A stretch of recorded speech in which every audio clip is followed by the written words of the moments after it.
الہی یہ کون لوگ ہیں؟ جواب ملے گا تم کھایا کرتے تھے، تم پیا کرتے تھے، یا روزے رکھا کرتے تھے، روزہ رکھنے والے لوگ ہیں۔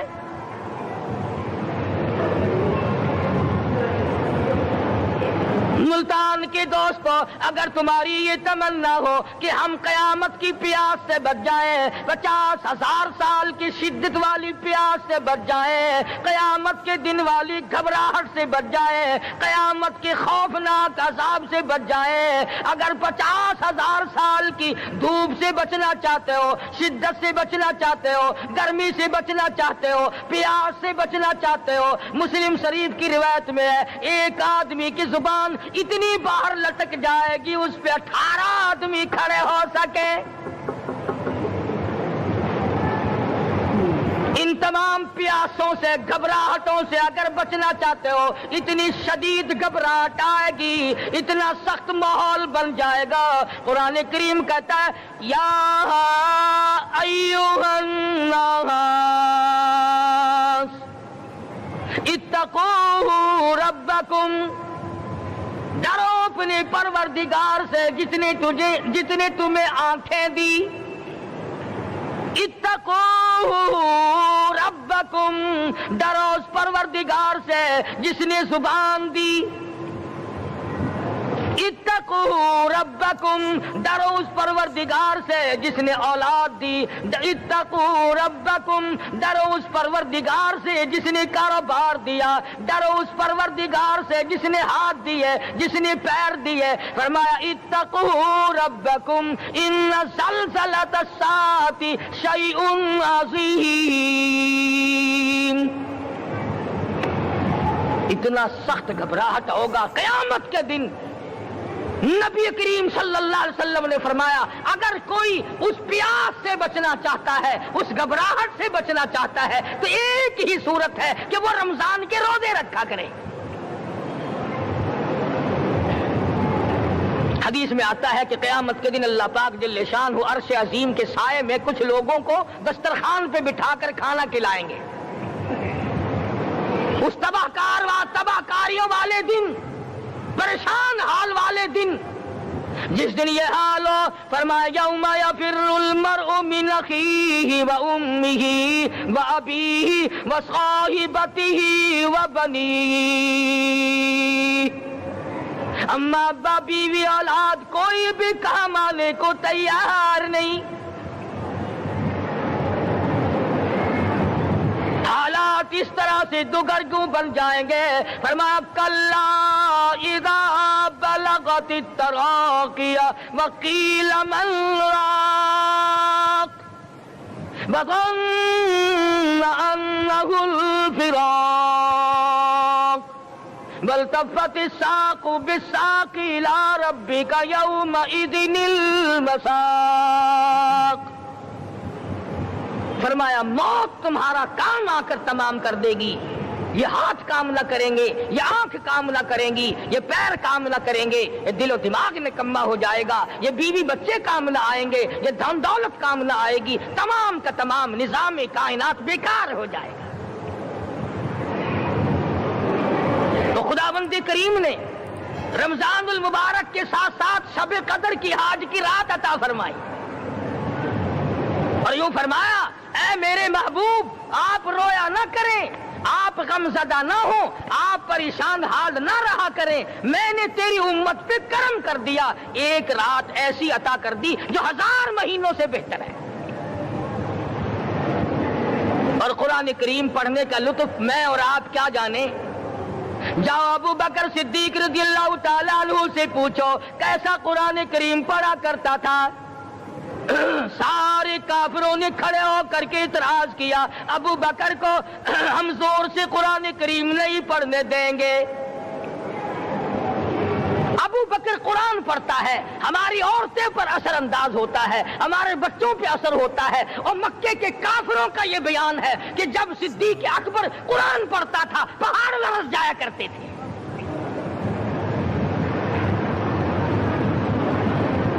صدیق سے قرآن پڑھنا سیکھو۔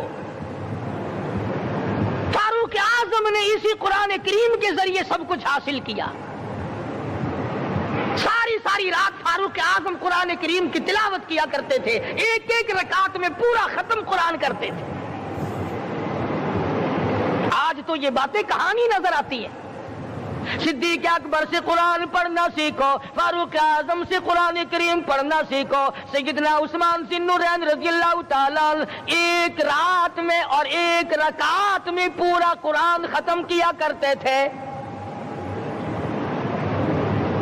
نبی کا دوہرا داماد عثمان ذی النورین، جس کو دیکھ کر حضور اکرم صلی اللہ علیہ وسلم فرمایا کرتے تھے، او لوگوں میں عثمان سے حیا نہ کروں جس سے آسمان کے فرشتے بھی حیا کرتے ہیں، جس کا آسمان والے فرشتے بھی ادب کرتے ہیں، میں اس کا ادب نہ کروں؟ سیدنا علی مرتضی رضی اللہ تعالی عنہ ایسا قرآن کریم پڑھا کرتے تھے، سارا زمانہ شاہد ہے، سارا زمانہ گواہ ہے کہ جب وضو کرتے رنگ پیلا پڑ جاتا، مسجد میں قدم رکھتے بے ہوش ہو جاتے۔ کسی نے پوچھا امیر المومنین کیا بات ہے؟ فرمانے لگے اللہ کے دربار میں کھڑا ہونے لگا ہوں، ڈرتا ہوں کوئی بے ادبی نہ ہو جائے۔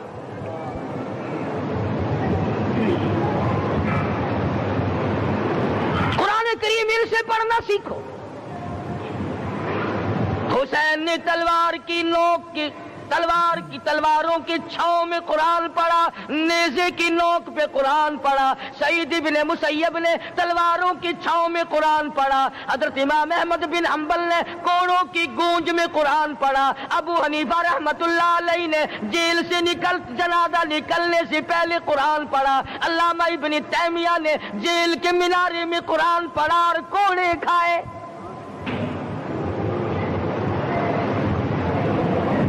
تم بھی قرآن پڑھتے ہو، جب کوئی مر جائے نا پھر قرآن پڑھتے ہیں، اور وہ بھی صحیح سالم پورا نہیں ہوتا۔ کیوں پڑھے؟ کوئی باپ مرے تیرا قرآن کریم پڑھے مولوی، کیوں؟ تیرے باپ کے نوکر ہے مولوی؟ تم خود کیوں نہیں پڑھتے؟ تمہارا خود کا تو یہ حال ہے کہ جن کپڑوں میں باپ نے دم توڑا، جن کپڑوں میں ماں نے دم توڑا، جن کپڑوں میں گھر والی نے دم توڑا، جن کپڑوں میں بھائی نے دم توڑا، وہ سارے کپڑے الگ رکھتے ہو۔ ارے ظالمو، تمہیں اپنے ماں باپ کے کپڑوں سے نفرت ہے۔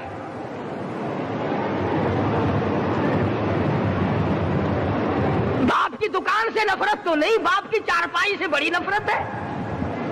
جس بستر پہ باپ دم توڑے تم اس بستر کو نہیں استعمال کرتے۔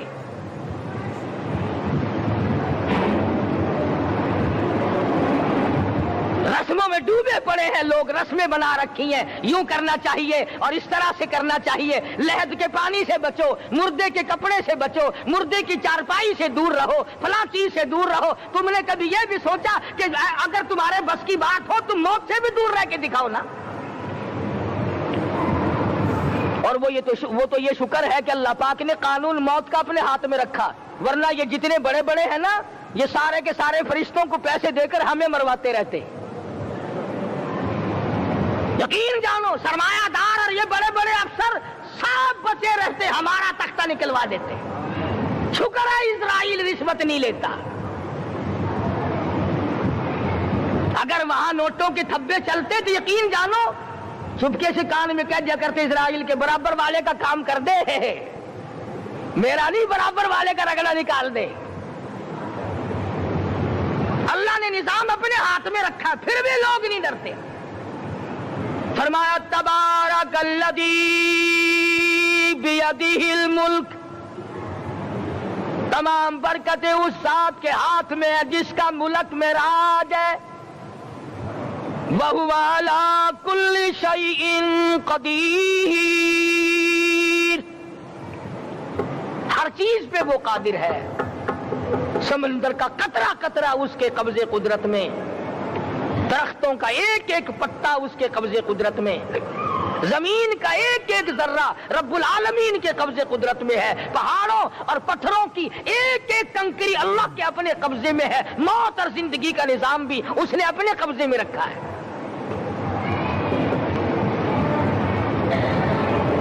قرآن کریم ان سے پڑھنا سیکھو اگر کسی نے پڑھنا ہے۔ مجد الفسانی سرہندی رحمت اللہ علیہ جب قرآن کریم پڑھا کرتے تھے، تھوڑا سا پڑھتے پھر بے ہوش ہو جاتے۔ شاہ ولی اللہ نے مار کھا کر قرآن کریم پڑھا، شاہ عبدالعزیز کے دونوں ہاتھوں کے انگوٹھے کھینچ کر نکال دیے گئے، مگر قرآن پڑھا۔ مولانا شاہ اسماعیل شہید رحمت اللہ علیہ کو بالا کوٹ میں ٹکڑے کر دیے گئے، مگر اللہ والے نے قرآن کی تلاوت نہ چھوڑی۔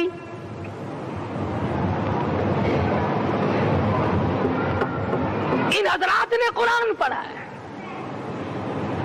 ہمیں اگر قرآن کی لذت آ جائے، قرآن کریم کا مزہ معلوم ہو جائے، حلاوت معلوم ہو جائے، ہم تمام زندگی تلاوت ہی کرتے رہیں۔ حضرت لاہوری رحمت اللہ علیہ رات دن تلاوت کیا کرتے تھے۔ ظالم افیسروں نے برف کی سلی پہ لٹا لیا اور حضرت سے کہا گیا کہ آپ اپنے مطالبے ختم نبوت سے دستبردار ہو جائیں، تو حضرت نے جواب دیا، میں جان کا سودا کر چکا ہوں، ایمان کا سودا نہیں کرتا۔ سید عطا اللہ شاہ صاحب بخاری سب قید رحمت اللہ علیہ جیل میں ہیں، 20 سیر گندم روزانہ پیسنے کے لیے ملتی ہے، پسا ہوا آٹا انتظامیہ کے حوالے کر دیتے ہیں۔ حیران ہے انتظامیہ، کس وقت چکی چلاتا ہے بخاری، کس وقت پیستا ہے، یہ تو قرآن پڑھتا رہتا ہے۔ سپرڈنٹ جیل نے چھاپا مار کر دیکھا، پچھلی رات کو قرآن کریم بیٹھا ہوا بخاری پڑھ رہا ہے، سورت یوسف کی تلاوت ہو رہی ہے، چکی خود بخود چل رہی ہے، دانے خود بخود اٹھ کر چکی میں پڑھ رہے ہیں۔ یہ حضرات تھے جنہوں نے قرآن مجید لذتوں کے ساتھ پڑھا۔ غازی علم الدین نے پھانسی کی کوٹڑی میں رات دن قرآن کی تلاوت کر کر کے حضور اکرم صلی اللہ علیہ وسلم کا روزانہ دیدار کیا۔ سلطان نور الدین زنگی رحمت اللہ علیہ ہر جمعرات کو پورا قرآن ختم کرتا تھا اور 1000 دفعہ درود شریف پڑھا کرتا تھا۔ مدنی کریم صلی اللہ علیہ وسلم کا خواب میں 12 دیدار کیا کرتا تھا۔ سلطان عالمگیر رحمت اللہ علیہ مغلیہ خاندان کا چشم و چراغ ہے، بادشاہ وقت ہے، قرآن مجید کا حافظ بھی تھا، مفسر بھی تھا، اور مدنی کریم صلی اللہ علیہ وسلم کی 5000 حدیث پاک عالمگیر بادشاہ کو زبانی یاد تھی۔ اور اتنا اچھا مسلمان آدمی تھا کہ ساری زندگی میں تہجد کی نماز قضا نہیں کی، ساری زندگی میں۔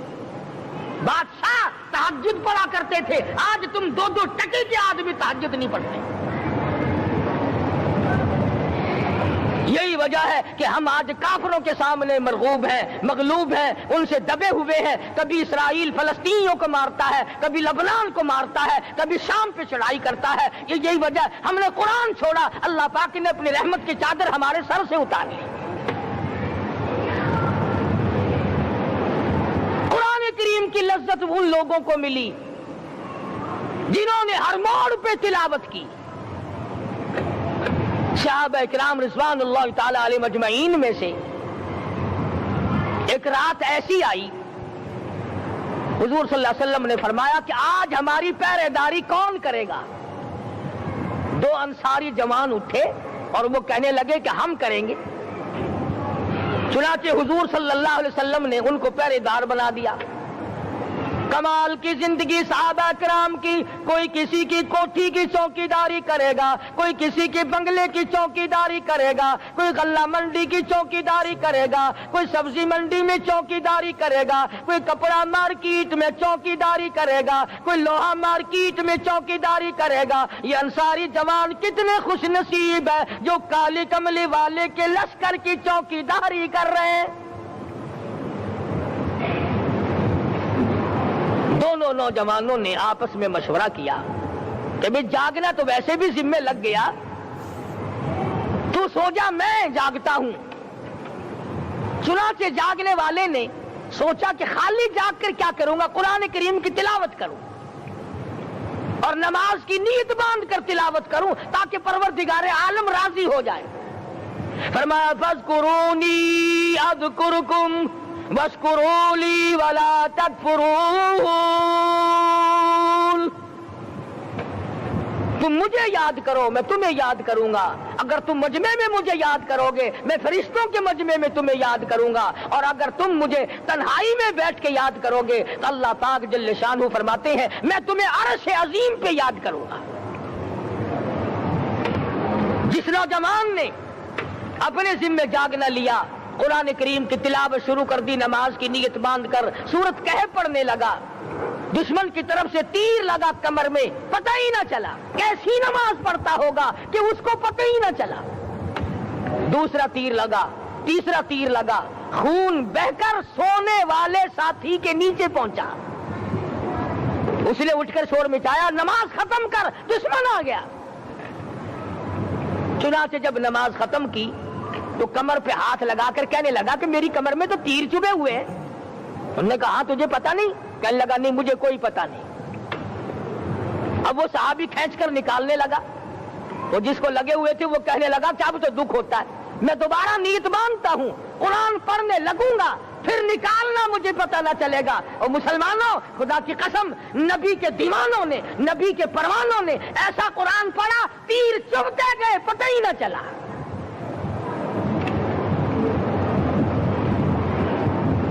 میرے نبی تیرے نبی ساری کائنات کے نبی، عرشیوں کے نبی، فرشیوں کے نبی مدنی کریم صلی اللہ علیہ وسلم نے ایک ایک وقت میں 15 دن درختوں کے پتے چبا کر خدا کا قرآن پڑھا۔ آج ہم لوگ مکھن کھا کر قرآن نہیں پڑھتے۔ مدنی کریم صلی اللہ علیہ وسلم نے ایک ایک وقت میں 2 پتھر اپنے پیٹ پہ باندھ کر خدا کا قرآن پڑھا۔ آج ہم لوگ ہزاروں نعمتیں کھا کر قرآن کریم نہیں پڑھتے۔ سیدہ عائشہ صدیقہ رضی اللہ تعالی عنہ فرماتی ہیں کہ جب رمضان کا چاند نظر آتا تو حضور صلی اللہ علیہ وسلم کا رنگ پیلا پڑ جاتا، دعا میں عاجزی بڑھ جاتی، رکعات لمبی ہو جاتی، سجدے لمبے ہو جاتے، اللہ سے مانگنا بڑھ جاتا۔ فرماتی ہے کہ ایک دن حضور صلی اللہ علیہ وسلم نے ساری رات رو رو کے گزاری، تو صبح کو میں نے عرض کیا کہ یا رسول اللہ آپ اتنے پریشان جو ہوتے ہیں کیا آپ کو اپنی بخشش کا یقین نہیں؟ تو آپ نے فرمایا میری عائشہ جب مجھے یقین ہے تو کیا میں خدا کا شکر گزار بندہ نہ بنوں؟ اس نے جو مجھے اتنا بڑا مرتبہ عطا کیا ہے میں اس کا شکر گزار بندہ نہ بنوں؟ نبی ساری رات روئے، امتی ساری عمر میں ایک دن نہ رویا۔ فرمایا ان تعذبهم فإنهم عبادك، ان تعذبهم فإنهم عبادك وَإِن تَغْفِرْ لَهُمْ فَإِنَّكَ أَنْتَ الْعَزِيزُ الْحَكِيمُ۔ ساری رات گزار دی اسی آیت کو تلاوت کرتے کرتے محمد عربی صلی اللہ علیہ وسلم نے او میرے رب اگر تو ان کو عذاب دے تو یہ تیرے بندے ہیں، اور اگر معاف کر دے گا تو تیرے خزانے میں کوئی کمی نہیں۔ وَإِن تَغْفِرْ لَهُمْ فَإِنَّكَ أَنْتَ الْعَزِيزُ الْحَكِيمُ۔ تو بخشنے والا ہے، تو غالب اور حکمتوں کا مالک ہے، تیرے یہاں کون سی کمی آ جائے گی؟ صحابہ کرام تو جیا کرتے تھے اسی کے سہارے سے۔ سیدنا معاذ بن جبل رضی اللہ تعالیٰ ہر وقت دعا کرتے تھے الہی جب میری موت آئے، رمضان کا مہینہ ہو، گرمی کا موسم ہو، میرا روزہ ہو، جہاد فی سبیل اللہ ہو، کافروں سے مقابلہ ہو رہا ہو، لڑائی ہو، اعلان ہو چکا ہو، تؤمنون باللہ ورسولہ وتجاہدون فی سبیل اللہ۔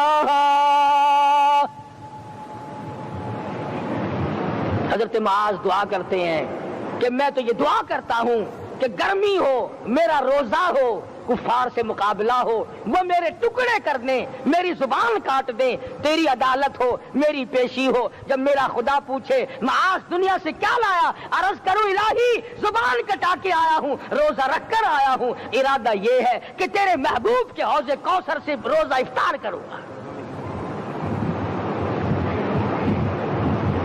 آج قوم کھلے بندوں کھاتی پھرتی ہے، انہیں شب قدر کا کیا پتا، انہیں لیلۃ القدر کا کیا پتا، انہیں رمضان المبارک کی بابرکت گھڑیوں کا کیا پتا۔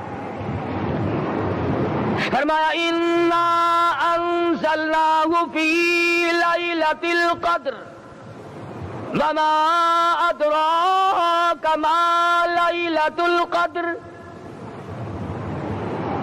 شب قدر وہ رات ہے جس میں نے قرآن کو نازل کیا۔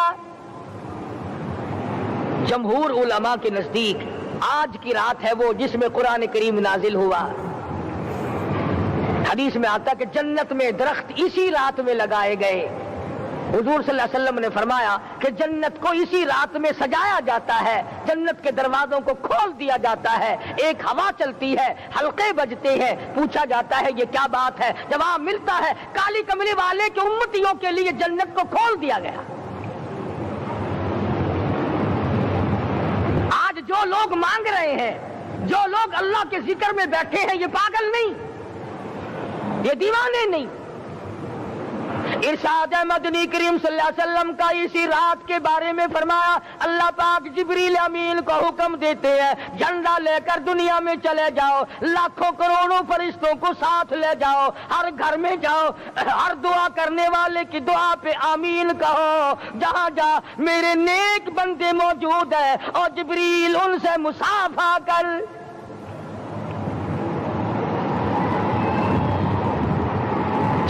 قسم کا آدمی آج بھی محروم ہے، مرد بھی عورتیں بھی کان کھول کر سن لیں، چار قسم کے آدمی آج کی رات بھی اللہ کی رحمت سے محروم ہے، شب قدر کی برکتوں سے محروم ہے، سعادتوں سے محروم ہے، رمضان کی خوشبختیوں سے محروم ہے۔ چار قسم کا آدمی۔ سب سے پہلا شرک کرنے والا، اللہ کی ذات میں صفات میں کسی ولی کو، کسی پیر کو، کسی فقیر کو، کسی پیغمبر کو، کسی غوث قطب اور ابدال کو جو شریک کرتا ہے، نہ اس کو شب قدر کام آتی ہے، نہ رمضان کام آتا ہے۔ شرک اتنی بری لعنت ہے کہ تمام اعمال کی جڑیں اکھاڑ کر پھینک دیتا ہے۔ آج مسلمان چلاک بڑے ہیں، اگر ہندو پتھر کا بت بنا کر پوجے تو وہ تو کافر ہے، اور مسلمان قبر بنا کر پوج لیں تو وہ پکا مومن ہے۔ الف لام میم سے لے کر والناس تک سارا قرآن پڑھو، ترجمے چھپے ہوئے ترجموں کے قرآن پڑھو۔ فرمایا لا تشرک باللہ، اے معاذ اللہ کی ذات و صفات میں کسی کو شریک نہ بنانا۔ ان قتلت او حرقت، یہاں تک کہ تجھے چاہے جلا دیا جائے یا قتل کر دیا جائے، جلا کر خاک کر دیا جائے، اللہ کی ذات صفات میں کسی کو شریک نہ بنانا۔ اور یہی مفہوم ہے لا الہ الا اللہ محمد الرسول اللہ صلی اللہ علیہ وسلم کا۔ فاران کی چوٹیوں پہ کھڑے ہو کر کالی کملی والے صلی اللہ علیہ وسلم نے جو سب سے پہلا خطبہ دیا، جو سب سے پہلا نرالا خطبہ دیا، وہ یہی تھا لا الہ الا اللہ، اللہ کے سوا معبود کوئی نہیں، پوجا کے قابل کوئی نہیں، نظر نیاز کے قابل کوئی نہیں، حاجت روا کوئی نہیں، مشکل کشا کوئی نہیں، تیری میری فریاد سننے والا کوئی نہیں، ایک اللہ کی ذات ہے۔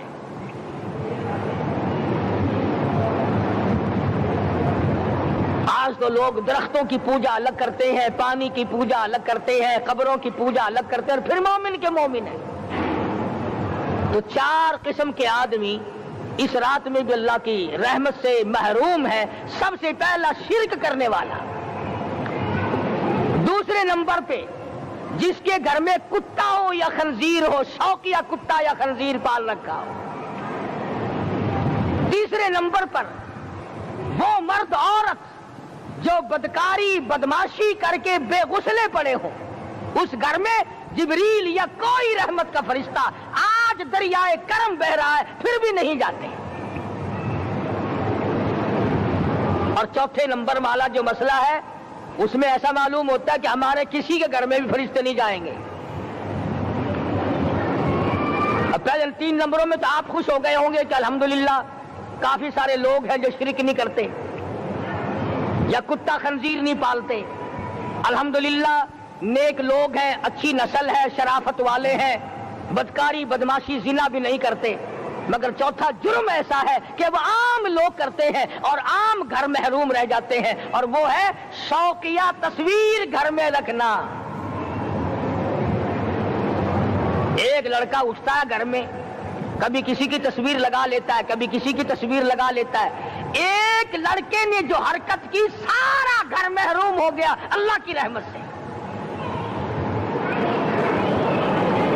شب قدر والی رات میں, لیلۃ القدر کی رات میں, نجات والی رات میں, کامیابی والی رات میں, رستگاری والی رات میں, اللہ کی رحمت والی رات میں, بخشش والی رات میں, آج کی رات میں اللہ پاک کروڑوں آدمیوں کو دوزخ سے نکال کر جنت کا داخلہ عطا فرمائیں گے.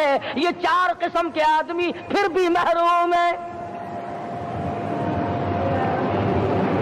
اپنے آپ کو بچانے کی کوشش کرو, عام رحمت برسے پھر بھی اگر محروم رہ جائے کتنی بری بات ہے. امام فخر الدین رازی رحمت اللہ علیہ نے لکھا ہے کہ شب قدر کی عبادت اگر ایک رات کسی کو مل جائے تو 83 سال 4 مہینے مستقل عبادت میں گزارنے کا ثواب ملتا ہے. اسی کو فرمایا انا انزلناہ فی لیلۃ القدر وما ادراک ما لیلۃ القدر. یہ وہ برکت والی رات ہے, یہ وہ رحمت والی رات ہے, اور لوگوں مانگنے والی رات ہے, جھولی پھیلانے والی رات ہے, بگڑی بنوانے والی رات ہے, اجڑوں کو بسانے والی رات ہے, بچھڑوں کو ملانے والی رات ہے, اللہ کا دروازہ کھٹکھٹانے والی رات ہے. اللہ کے آسمان کی طرف سے آوازیں آتی ہیں, مانگو کیا مانگتے ہو, وہ رات ہے.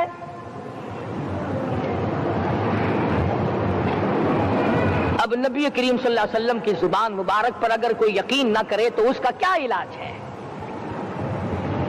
صحابہ کرام کو تمام چیزوں پہ یقین تھا, اس لیے قرآن نے ان کی گواہی دی.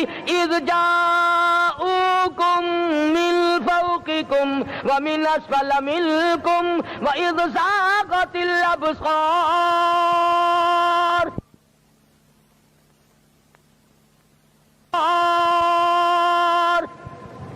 وبلغت القلوب الحناجر.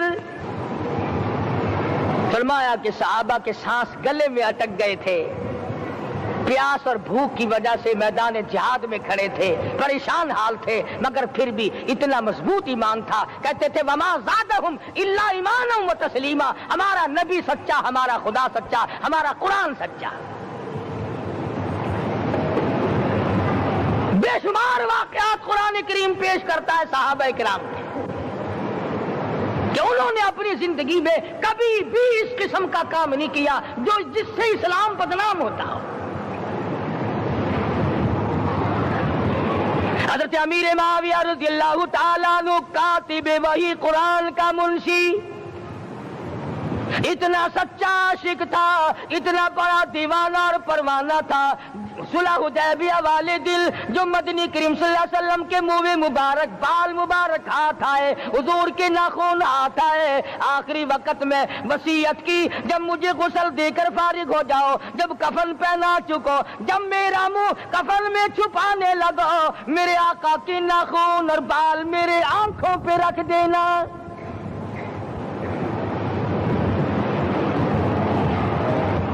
اس قدر جذبہ تھا ان حضرات میں, اور نماز کبھی کسی صحابی نے قضا نہیں کی.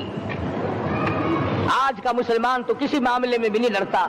حضور صلی اللہ علیہ وسلم نے مقروض میت کی نماز جنازہ کبھی نہیں پڑھائی. آج جس نے کسی کا قرضہ دینا ہو وہ پرواہ ہی نہیں کرتا, نہ موت سے ڈرتا ہے, نہ قبر سے ڈرتا ہے, نہ حشر سے ڈرتا ہے, نہ اللہ کے عذاب سے ڈرتا ہے. جب بھی کوئی مر جاتا حضور اکرم صلی اللہ علیہ وسلم تشریف لاتے, پہلے پوچھتے اس کے ذمے کسی کا قرضہ تو نہیں, یا کوئی ضامن بنتا, اور یا خود حضور صلی اللہ علیہ وسلم فرماتے کہ میں قرضہ ادا کروں گا, پھر آپ جنازے کی نماز پڑھایا کرتے تھے. اتنے بڑے جذبے کے مالک تھے صحابہ کرام کہ انہوں نے کسی موڑ پہ بھی حضور صلی اللہ علیہ وسلم کو یوں خالی نہ چھوڑا، تنہا نہ چھوڑا، آپ کے ساتھ نہ چھوڑا، قرآن کریم کے حکموں کی کبھی بھی خلاف ورزی نہ کی۔ یہی وجہ تھی کہ اللہ پاک نے ان کو پوری دنیا کا مالک بنایا۔ کابل سے لے کر طرابلس تک کا علاقہ صحابہ کرام نے تمہیں فتح کر کے دیا، اور ظالم مسلمانوں آج صحابہ نے جو علاقے تمہیں فتح کر کے دیے تھے آج وہاں کفر دندنا رہا ہے۔ تم نے کفر کے جھنڈے لہرائے، تم نے کفر کے حوالے کیا مسلمانوں، اور پھر تان صحابہ پہ کرتے ہو۔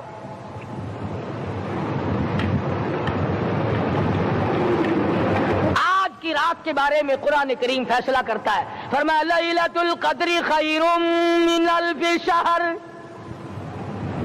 1000 مہینوں سے بہتر ایک رات عطا ہو گئی۔ اللہ کے لاڈلے نبی حضرت محمد الرسول اللہ سب کہہ دو صلی اللہ علیہ وسلم کو رنج ہوا، میری امت کی عمریں کم ہیں، پہلی امتوں کے لوگ بازی لے جائیں گے، ان کی نیکیاں بڑھ جائیں گی۔ اللہ پاک نے فرمایا میرے محبوب غمزدہ نہ ہو، پریشان نہ ہو، میں نے تیری امت کو ایک رات ایسی دے دی جو 1000 مہینوں سے بہتر ہے۔ مگر آج کی رات میں کون سے سینما بند ہو گئے؟ آج کی رات میں لوگوں نے کون سا جوا کھیلنا چھوڑ دیا؟ آج کی رات میں کون سے لوگوں نے روزے رکھ کر عبادت میں نیت باندھ لی؟ الحمدللہ نیکی کرنے والوں کی بھی کمی نہیں، مگر بغاوت کرنے والوں کی بھی تختے زمین پہ کمی نہیں۔ خدا کہتا مانگو کیا مانگتے ہو؟ ہم کہتے ہیں نہیں، ہمیں ضرورت ہی نہیں۔ فرمایا تنزل الملائکۃ والروح فیہا بإذن ربہم من کل امر سلام۔ جبریل آسمان سے آئے، کروڑوں لاکھوں فرشتے آئے، عرش عظیم کو چھوڑ کر فرشتے تیری عبادت کو دیکھنے آئے، بیت المعمور کی عبادت کو چھوڑ کر فرشتے تیری دعا پہ آمین کہنے آئے، تو سویا ہوا ہے۔ ایک ہی فکر ہے کہ مجھے عید کے لیے جوتے لانے ہیں، کپڑے سلوانے ہیں، فلاں چیز کرنی، اور یہ فکر نہیں کہ ایسا نہ ہو اگر رمضان میں میری نجات نہ ہوئی تو میں مارا جاؤں گا۔ اس کی ذات بڑی بے نیاز ہے، وہ جب کسی کو نوازتا ہے تو یوں ہی نوازتا ہے۔ اللہ اکبر۔ ساری ساری رات رونے والے لوگ، فرمایا والذین یبیتون لربہم سجدا وقیاما، وہ لوگ کامیاب ہیں جن کی راتیں سجدوں میں بیت گئی۔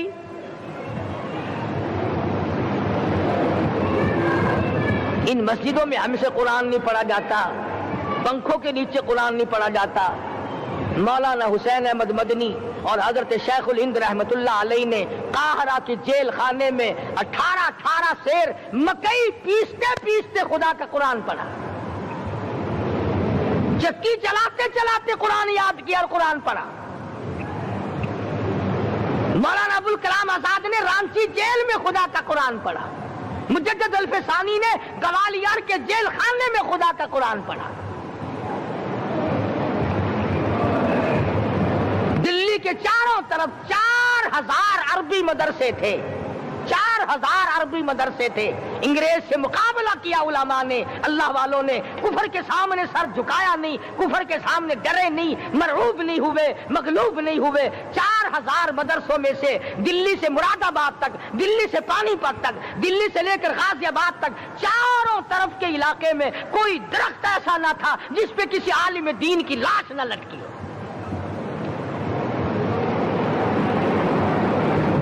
اسلام کی حفاظت بابو نے نہیں کی، اسلام کی حفاظت انگریزی خانوں نے نہیں کی، بوریا نشینوں نے کی ہے، مسجد میں بیٹھنے والوں نے کی ہے، لوٹے سے وضو کرنے والوں نے کی ہے، سوکھے ٹکڑے کھانے والوں نے قرآن کی حفاظت کی ہے، انگریزی خانوں نے نہیں کی ہے۔